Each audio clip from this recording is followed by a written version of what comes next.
ตอนนี้ป้าแว่นกำลังถูกคุณเฟืองทรมานอย่างหนักเองถ่ายตัวป้าแว่นแล้วค่อยถ่ายตัวข้าเถิดพวกเรือนใหญ่อะอยากจะแก้แค้นนายกล้าไม่ยอมให้ถ่ายตัวป้าแว่นง่ายๆหรอกไอ้กล้าเกิดอะไรขึ้นพี่แม่เองตายเลยกล้าแม่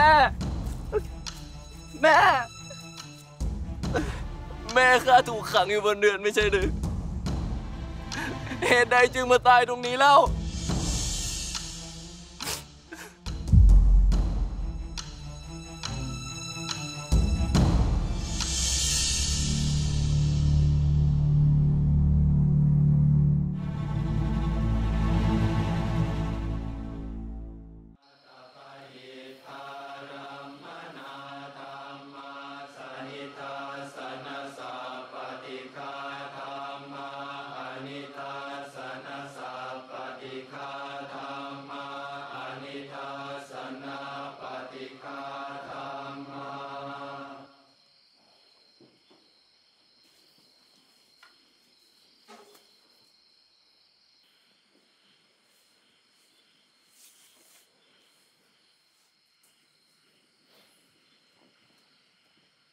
สิ่งใดที่ได้ล่วงเกินต่อกัน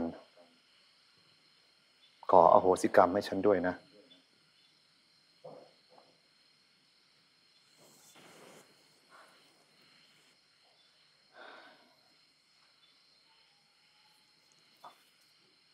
ไปแสดงเก่ง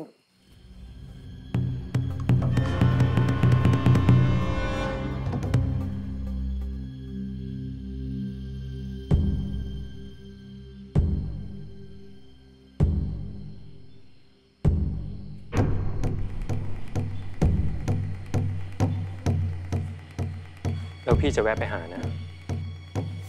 ค่ะ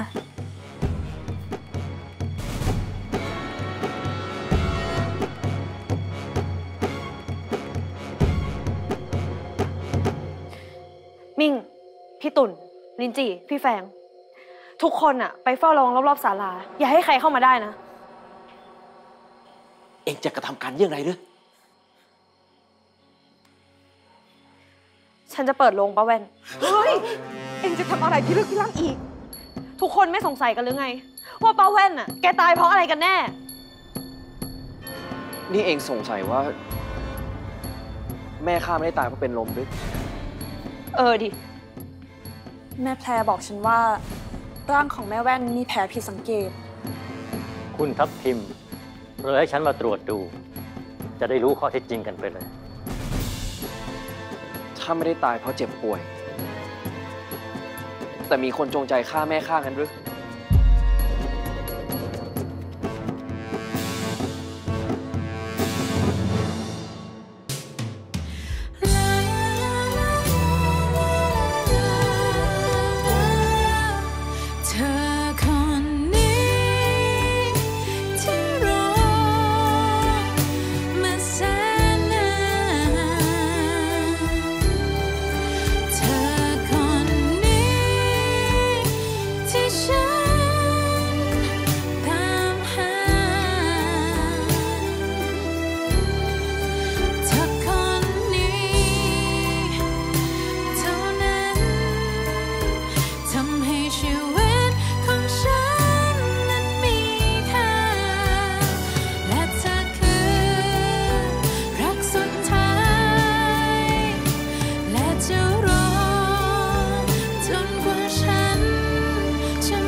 ช่วยกัน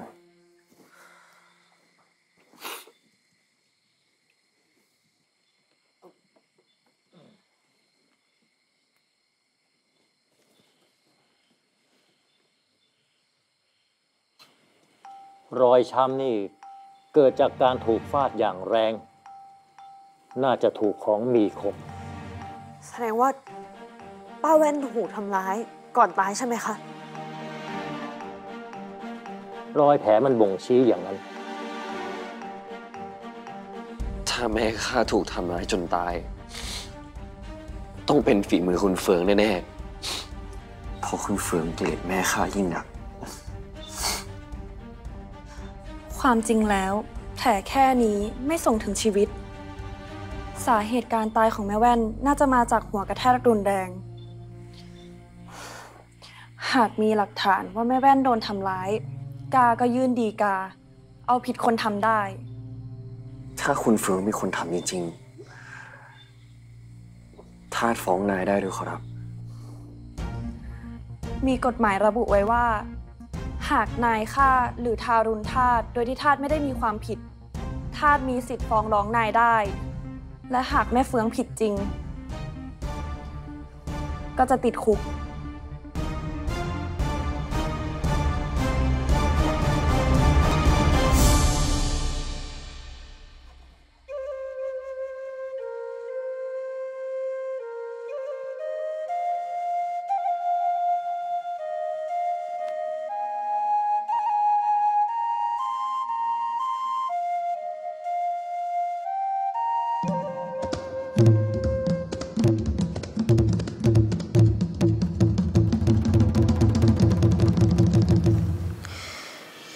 วิธี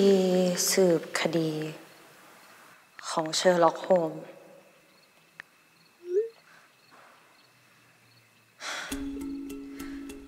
ถ้าถัดจากหมอพรทิพย์ก็ต้องเป็นเชอร์ล็อกโฮมส์ไม่ก็โคนัน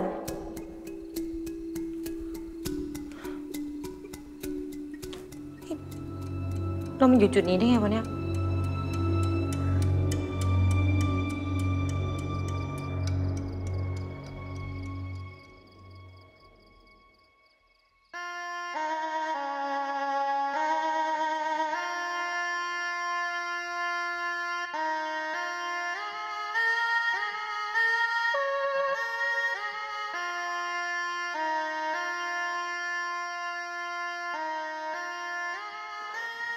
ไม่กล้า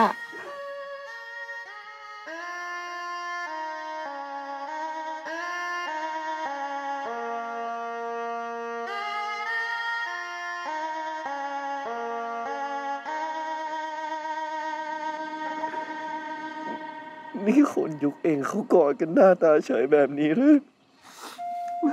ก็ถ้าเป็นการปลอบกัน หรือว่าให้กำลังใจกันอะมันก็ได้นะ การกอดอะมันจะช่วยให้นายรู้สึกดีขึ้น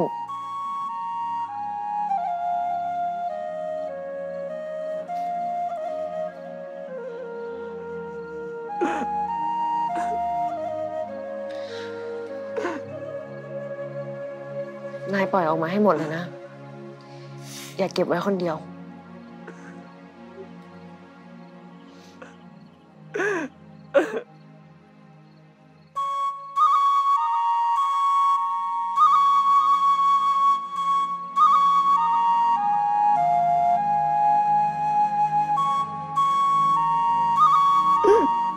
ข้าเจ็บใจเหลือเกิน เกิดมาเป็นลูกผู้ชาย มีสองมือสองตีน แต่ต้องยอมทนอยู่ใต้ตีนเขา จนแม่ต้องมาตายไปแต่ข้าช่วยอะไรแม่ไม่ได้เลย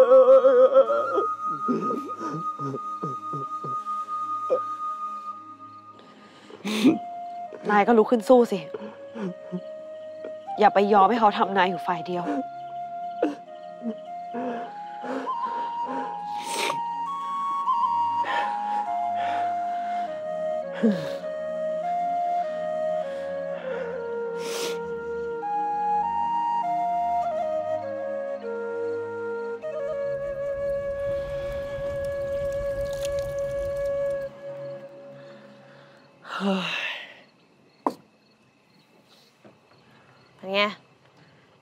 ดีขึ้นบ้างไหม นี่เองตั้งใจมาปลอบข้าหรือ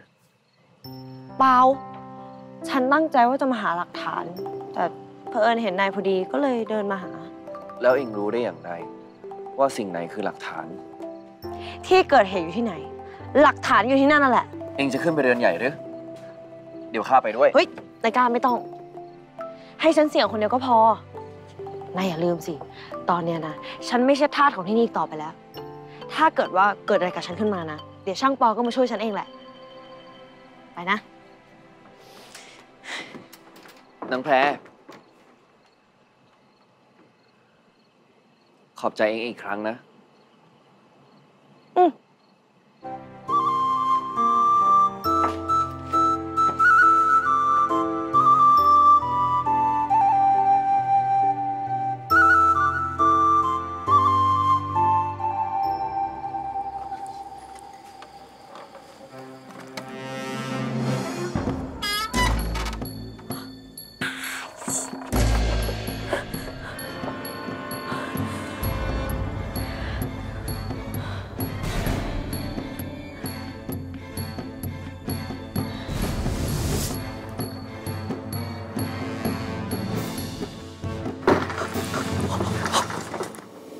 ใคร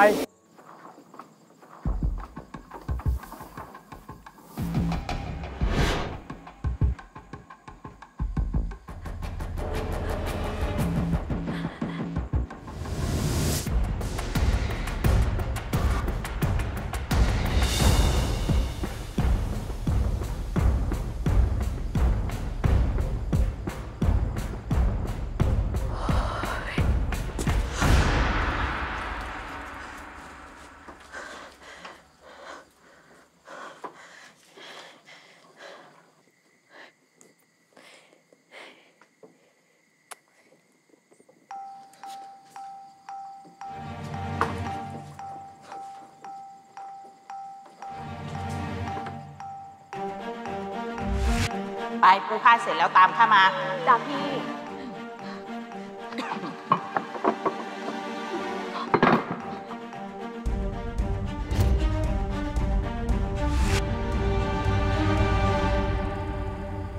ใช่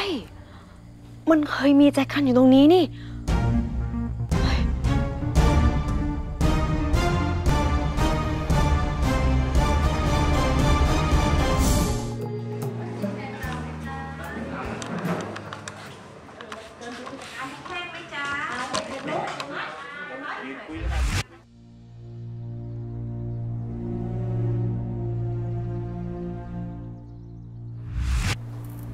ถ้าแจกันนั่นเป็นอาวุธ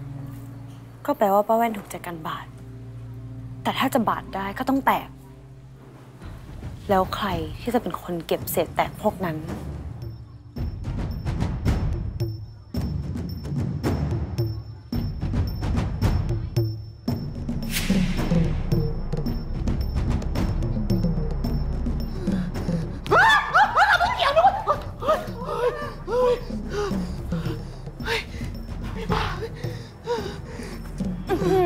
เดินก็ไม่ดูทาง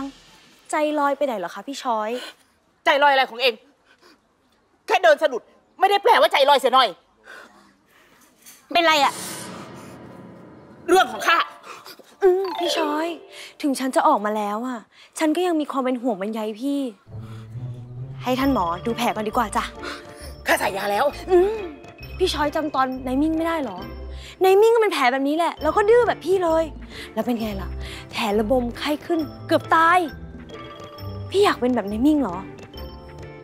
ตัดมือทิ้งเลยนะ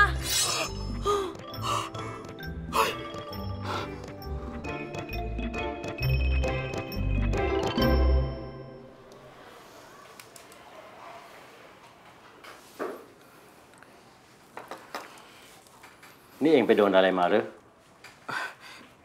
มีดบาดเจ้าค่ะ โชคดีนะ ที่ไม่ลึก เป็นแค่แผลถลอกด้านข้าง มีดมันคงจะไม่คม ถ้าดูจากแผลแล้วอะอาวุธอะไรที่ทำร้ายป้าแว่นจนตาย หมอพอรู้ไหมคะ บอกได้แค่ว่า เป็นของมีคมที่มีคมไม่มาก แผลจึงไม่ลึก และมีรอยถลอกด้านข้าง ไม่ใช่มีดหรือดาบแน่ๆไม่กี่วันก็คงหาย เดี๋ยวข้าจะพันแผลให้ เจ้าค่ะ อะไรของแกอีกแท้วิญญาณ อย่าแกล้งกันสิแม่แพรฉันพูดจริงนะคะ พี่ช้อยอะมีวิญญาณผู้หญิงตามติดก็เลยเลือดตกยางออกอะไรแบบเนี้ย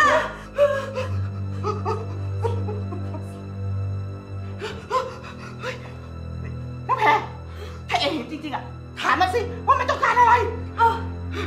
ต้องการอะไรอะ อะไรนะอ๋อวิญญาณบอกว่าแจกันบ้าอะไรนี่ข้าไม่รู้เรื่องนะแจกันอะไรข้าไม่รู้เรื่องข้าไปก่อนแล้วข้าไปก่อนแล้วพี่ชาย แผลไม่เสร็จเลย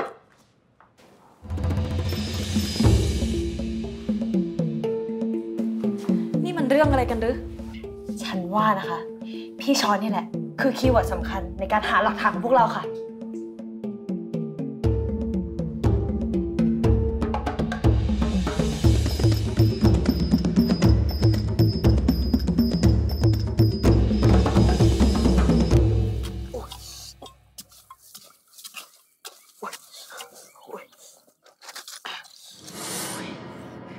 ใครมาเห็นเข้าแย่แน่โอ๊ย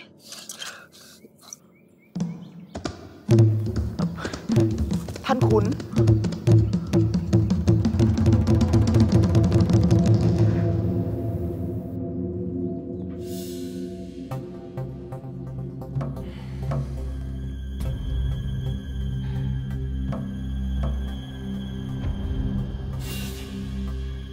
แจกันนี่หรือที่เป็นเหตุให้แม่แว่นตาย ไอ้อีตัวไหนเป็นคนบอกลูก ลูกสงสัยตั้งแต่ที่คุณพ่อคุณแม่เถียงกันแล้วขอรับ ทั้งที่รู้ว่าอีฉันเกลียดอีแว่นเข้ากระดูกดำคุณพี่ก็ยังจัดงานศพให้มันอีกอย่างไรเสียอีฉันก็ไม่ไปเป็นแน่ เรียบร้อยแล้วเจ้าค่ะกินยาหอมสักหน่อยนะเจ้าค่ะจะได้ชื่นใจเจ้าค่ะ พี่ช้อย เจ้าค่ะ มือไปโดนอะไรมาหรือ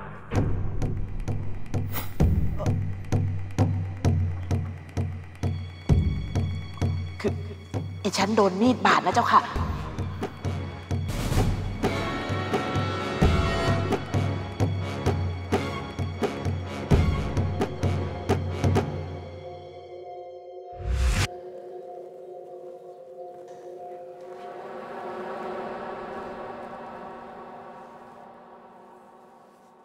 คุณพ่อคุณแม่มีอะไรจะบอกลูกหรือไม่ขอรับ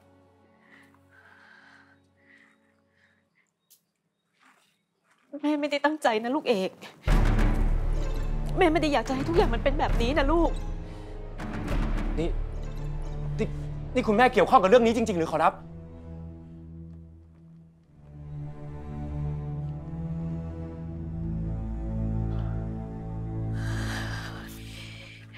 แม่ของลูกถึงแม้จะเป็นคนโทสะมากไปสักหน่อย แต่ก็ไม่เคยคิดจะฆ่าจะแกล้งใครไอ้ที่มันเกิดเรื่องร้ายเนี่ยมันก็เป็นเหตุพลั้งมือเท่านั้น ลูกทราบขอรับ แต่หากมีคนสงสัยเรื่องนี้เหมือนกับลูก อาจจะชิงเอาหลักฐานนี้ไปฟ้องร้องก็ได้ นี่ยังดีที่ลูกไปพบเสียก่อน ช้อยข้าเกือบซวยแล้วปะไรลงไหวสินี่แม่ แม่ใจเย็นครับ เปล่าขอโทษเจ้าค่ะอย่าทำอะไรมาเลยนะเจ้าค่ะ กระผมจะเข้มงวด ไม่ให้มันทำพิรุธให้ใครจับได้ขอรับ ใจเย็นนะขอรับคุณแม่ เพื่อความปลอดภัย ลูกจะเก็บหลักฐานสำคัญนี้ไว้กับตัว และคืนนี้ปลอดคน ลูกจะเอาหลักฐานนี้ไปทิ้งลงน้ำด้วยมือของลูกเอง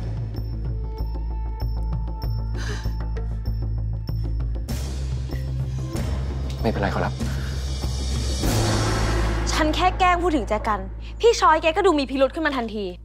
แล้วฉันจำได้นะว่ามันมีแจกันอยู่ใบหนึ่งมันหายไปจากที่ที่มันควรจะอยู่ เองพอจะจำลักษณะแจกันใบนั้นได้หรือไม่ ข้าจะไปตามหาหลักฐานมาเอาผิดคุณเฟือง ป่านเนี้ยพวกนั้นคงทำลายหลักฐานทิ้งหมดแล้ว มันต้องมีวิธีสิ ฉันไม่ยอมให้ป้าแว่นอะตายฟรีหรอก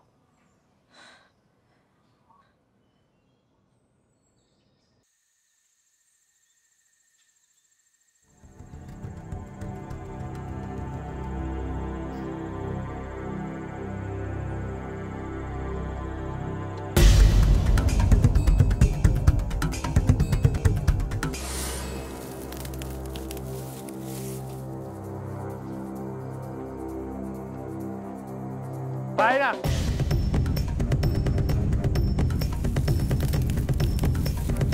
กูถามว่าใคร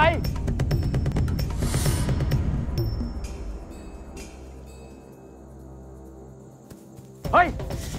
หยุดนะเว้ย บอกให้หยุด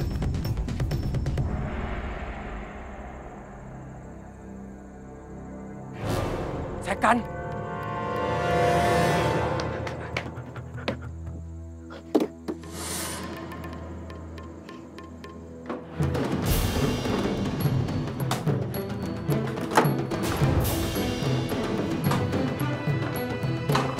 เจอไหม ไม่เจอเลยจ้ะพี่ ไม่เจอจ้ะ กับเอง2 คนออกไปก่อน จ้ะพี่ครับ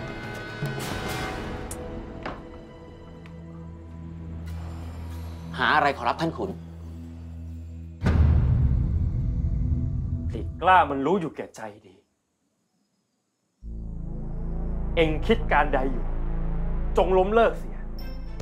ไม่อย่างนั้นข้าไม่เอาเอ็งไว้แน่ นอกจากเรื่องแม่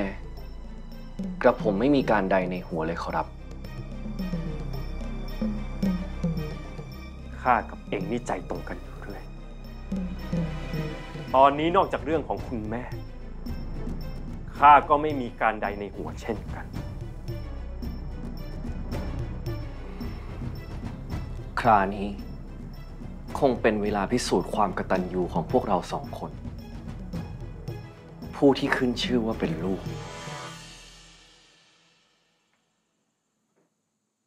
งั้นก็ลองวัดกันดู ว่าระหว่างความกตัญญูของทาสกับนาย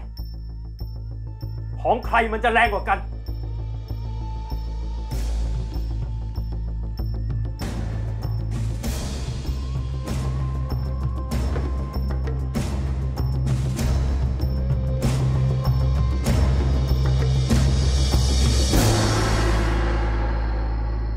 คิดถึงวันพรุ่ง ใจข้าก็เต้นไม่เป็นสัน คุณเฟืองอะเจอไหยนะแน่ หัวทองเปิดประตูได้ยินไหมขอให้เปิดประตู วิพี่ชดอะ นิ่งไว้ นิ่งไว้ ให้ฉันพูดคนเดียวพอ เปิดแล้วจ้า เปิดแล้วจ้า มาทำอะไรกันดึกๆดื่นๆเหรอจ๊ะ ข้ามาตามจับขโมย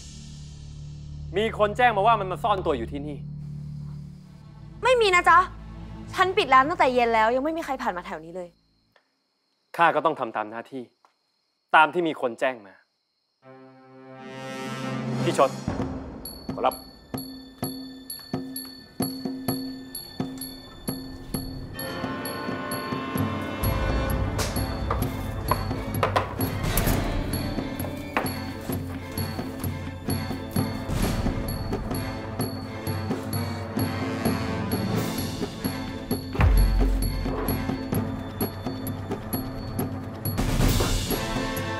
ห่อผ้านี้คล้ายกับห่อผ้าที่มีคนแจ้งมาว่าถูกขโมย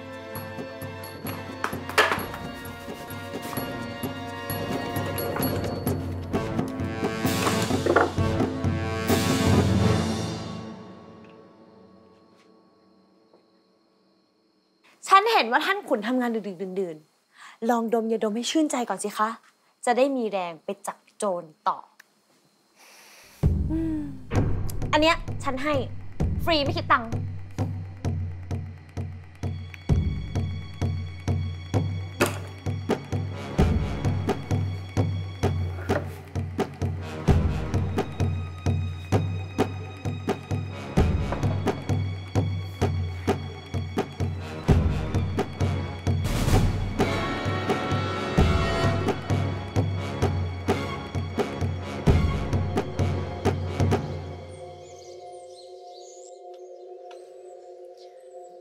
นี่เป็นหลักฐานที่แม่แว่นโดนทำร้ายก่อนตายค่ะ หนังสือรับรองจากท่านหมอค่ะ ท่านตรวจศพแม่แว่นแล้ว แม่แว่นโดนทำร้ายจนตกบันไดตาย ไม่ได้เป็นลมแล้วตกลงมาตายอย่างที่คุณหลวงอ้างค่ะ ท่านคือที่พึ่งสุดท้ายของนายกล้า ช่วยทวงความยุติธรรมให้กับนายกล้าด้วยนะเจ้าคะ กระผมไปยื่นฎีกาที่ทำการ แต่เสมียนปฏิเสธ คงเป็นด้วยเกรงอำนาจของคุณหลวง กระผมจึงมาขอความเมตตาจากคุณพระขอรับ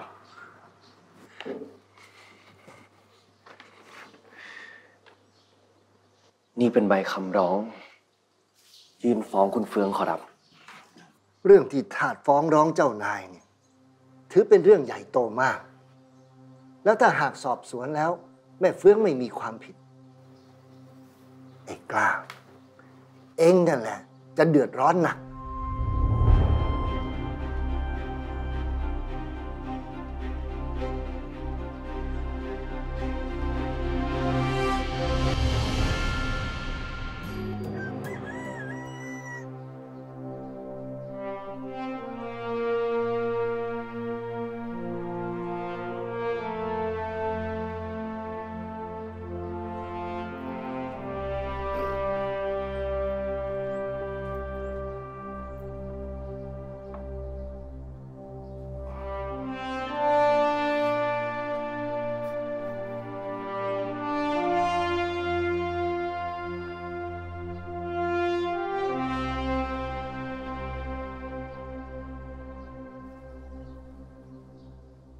คุณหลวงกรรม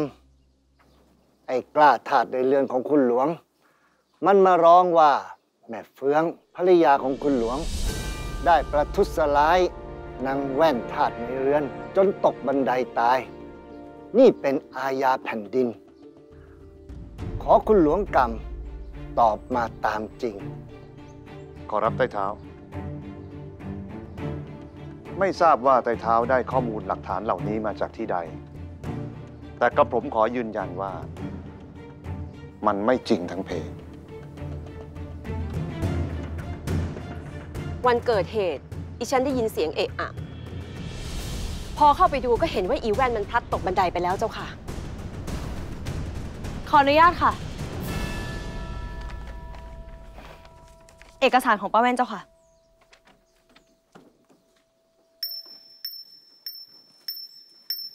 วันนี้ดิฉันมาในฐานะตัวแทนของโจทย์จากการที่ท่านหมอได้ตรวจศพป้าแว่นแล้วระบุว่ามีรอยฟกช้ำและรอยแผลจากการถูกทำร้ายใช่ไหมคะท่านหมอใช่ แล้วแบบนี้คุณเฟืองว่าไงคะ ก็อีแว่นมันทำงานไม่ถูกใจถึงมีสั่งสอนเหมือนนายสั่งสอนบ่าวทั่วไปไม่ได้มีเหตุรุนแรงอันใดเลย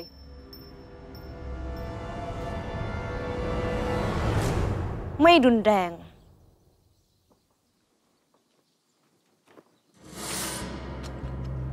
นี่คือหลักฐานค่ะ ขออนุญาตค่ะ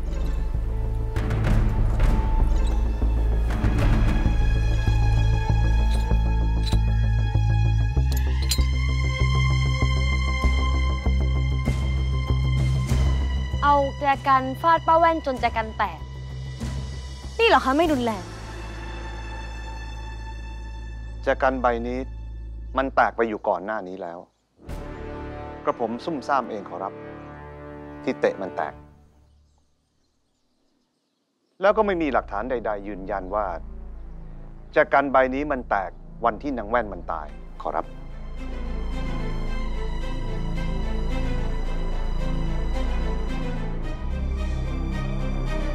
งั้นขออนุญาตเบิกตัวพี่ช้อยค่ะ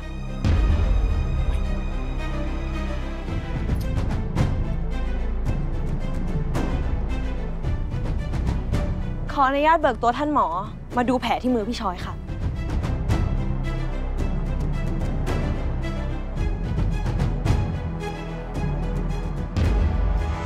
เป็นรอยแผลแบบเดียวกันกับป้าแว่นใช่หรือไม่ ใช่ ลักษณะว่าถูกสิ่งของชนิดเดียวกันบาดเอา ใช่หรือไม่ ใช่ ขอบคุณค่ะท่านหมอ ขอบคุณค่ะพี่ช้อย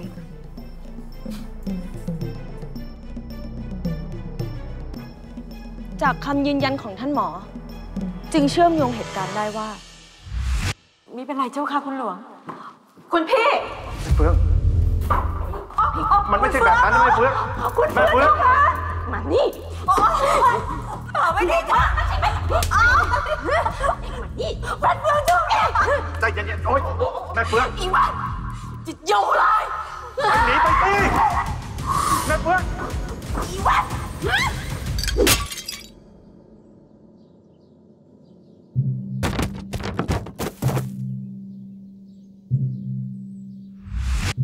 ป้าแว่นถูกแจกันฟาดจนแตก แล้วจึง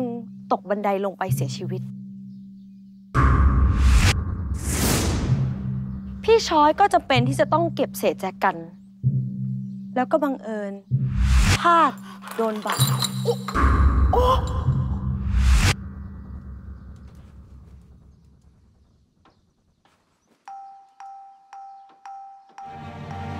ขอคณะลูกขุนพิจารณาด้วยค่ะ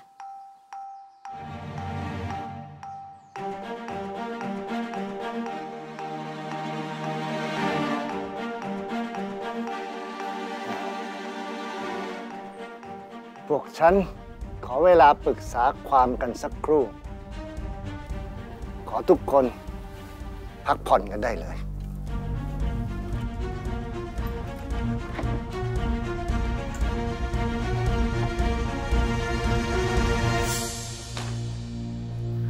งานนี้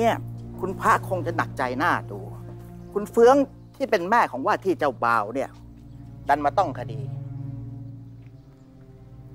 อ้าว คุณเอก ขอรับ มีธุระอะไรหรือ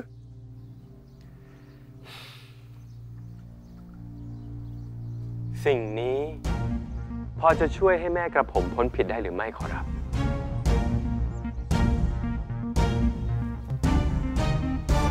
โอ้โห เงินมากมายเพียงนี้ปลูกเรือนได้เป็นหลังเลยทีเดียว นั่นไง ติดสินบนลูกขุน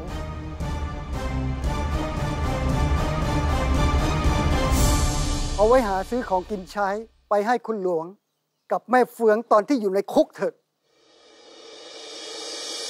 หากพวกข้าเป็นคนใจคด คุณพระคงไม่วางใจให้พวกข้ามาเป็นลูกขุนดอก แล้วหากข้านำเรื่องนี้ไปเรียนคุณพระเอี่ยม ท่านจะว่าอย่างไร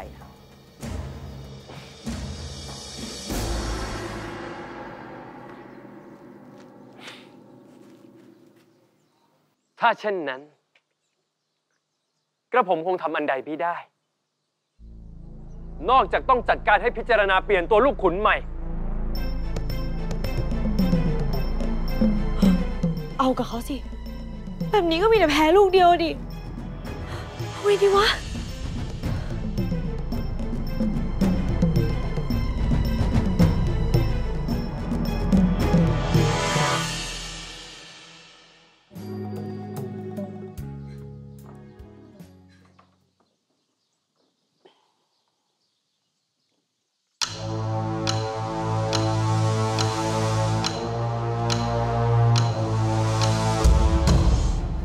ฉันจะอ่านคำตัดสินแต่เดี๋ยวนี้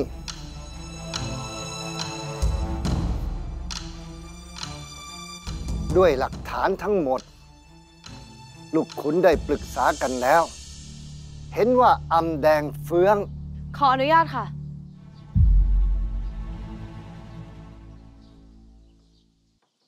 โจทย์ขอถอนฟ้องค่ะ แม่แพร แม่แพรยายถึงถอนฟ้องล่ะ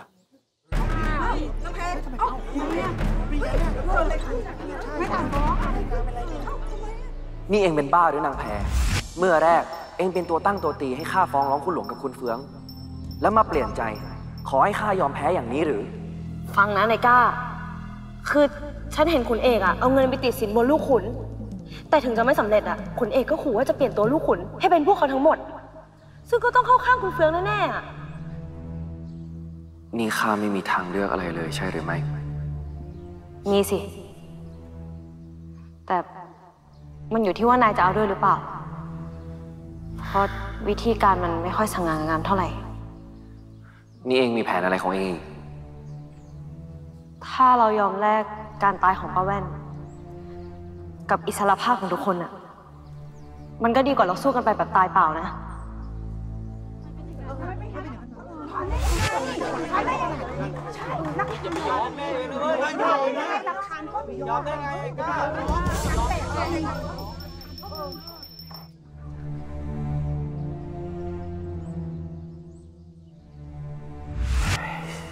ไอ้พวกโง่ เงินทองตั้งมากมายมันกล้าปฏิเสธด้วยเหรอ เรื่องนี้ไม่ต้องกังวลนะครับกว่าจะจบคดีต้องมีการพิจารณาอีกหลายวันกระผมจะรีบหาวิธีจัดการเรื่องนี้ นี่คุณหลวงกับท่านขุนหมดทางสู้คดีถึงขนาดที่ว่าต้องติดสินบนลูกขุนเลยเหรอคะ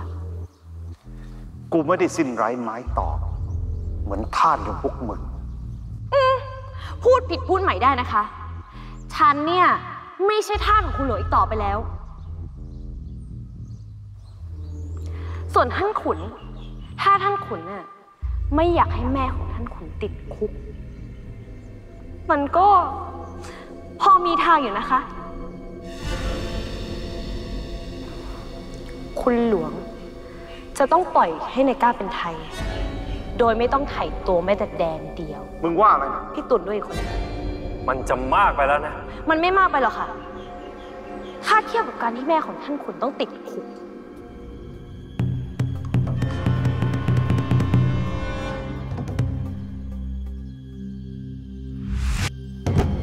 ทุกอย่างเป็นเรื่องเข้าใจผิด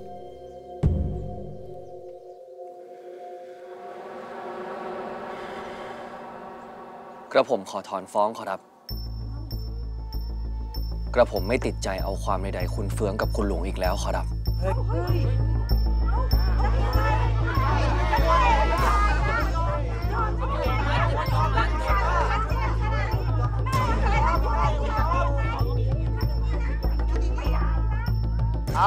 เอาทุกคนเงียบ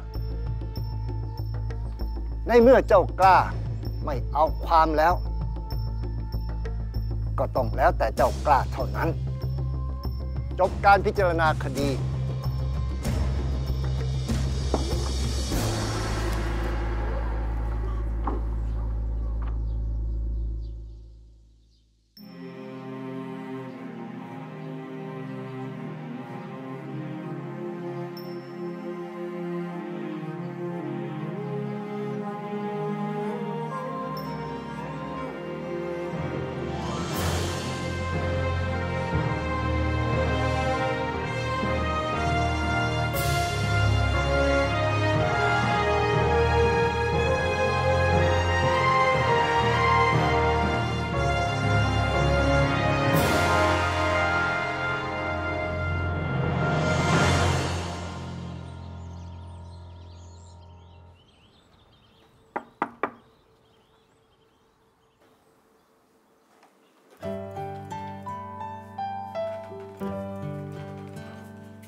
ยินดีต้อนรับสู่วันแรกของการตื่นมาแล้วไม่ต้องเป็นทาสอีกต่อไป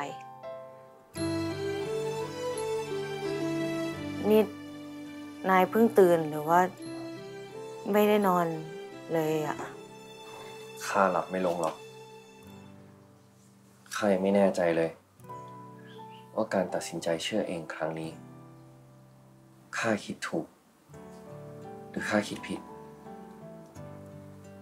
ว่าไปข้าก็เหมือนลูกอกตัญญูที่ใช้ศพแม่แลกกับการเป็นไทยของตัวเองเชื่อฉันเถอะนายก้าเราตัดสินใจถูกแล้วป้าแว่นน่ะเขาคงอยากเห็นนายมีความสุขได้อยู่แบบอิสระ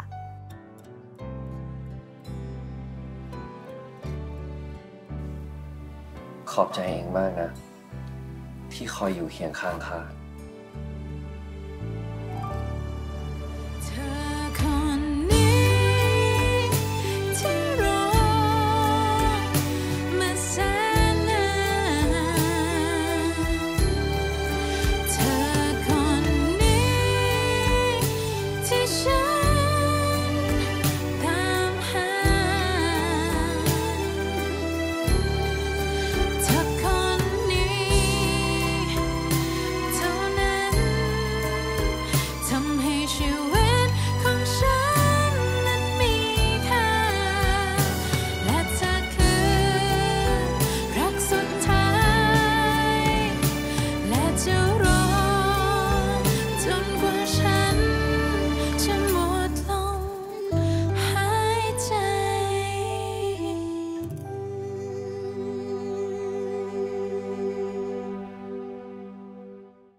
ฉันอยากขอให้นายช่างช่วยเป็นเท่าแก่ สู่ขอคุณทัพทิมให้กับนายกล้าหน่อยอะค่ะ เป็นไทยได้ไม่กี่วันริอานไฟสูง คิดจะครองคู่กับลูกสาวคุณพระงั้นนะ ถ้าภายใน3 ปี ไอ้กล้าสามารถหาทรัพย์ได้เท่ากับที่คุณเอกมีอยู่ตอนนี้ ฉันจะยกแม่ทัพทิมให้ ก็เท่ากับว่าตอนนี้คุณเอกมีเงิน30 ล้าน